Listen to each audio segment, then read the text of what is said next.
We use the grid sampling we started doing that a few years ago.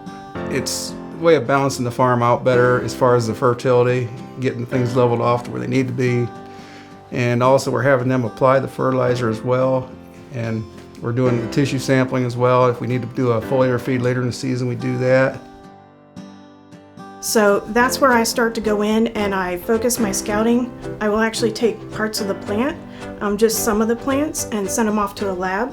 A lab will use it kind of like blood work and say, this is what's in the plant at this particular time, and these are the different levels. So maybe we want to come in with a foliar. Maybe we want to just give it a little bit of aid in this area to make it a stronger, healthier plant.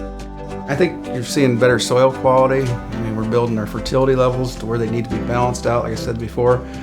Getting the nutrients to stay in the field instead of going down the river. That's another big thing that we push.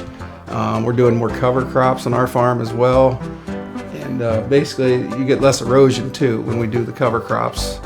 And you know, it's just better for the environment all the way around doing it the way you're doing it, instead of going out there in the fall and putting all that fertilizer on, then plowing it, and then all these big rains we get anymore. They really do a toll on these fields, and all that water winds up in the lake, and that's not good either. So we need to educate people, kind of get the message out there a little bit.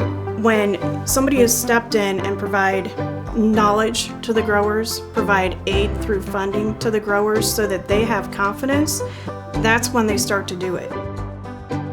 And, you know, working with somebody like Mark is, you know, just puts me at ease all the time, because when I have growers that come in and will just say blanket rate, and they're like, well, we only get 175 and we're not going to ever put out lime and we're not going to tile, and yet we're going to put in all these different areas that you just know are not efficient and they're just not listening. It's so difficult. But working with somebody like Mark, who's got a good number of acres and things, and still goes and uses all the tools that we have. That's the other thing I think I've learned also out of this is you don't realize how much your crop is pulling away from that ground. I mean, if you think you got that fertility there built up, but that crop, if you're pulling a 200 plus bushel corn crop off that farm, a lot of that fertility is going down the road in that truck. So it's, you know, you don't realize it until, you know, you start talking to them a little more, or Kate, and you learn as you go. I mean, it's... Well, putting the science behind it, having your lab results come back from all the soil tests. I mean, ultimately, that is testing what is in the soil at that point in time.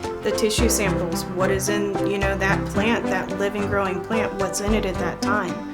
So, I mean, it's got basis behind it for what we make our decisions on. Yeah. I mean, yes, you pay a little bit for it, but it's nice to have it done. And you know it's there for next year's crop.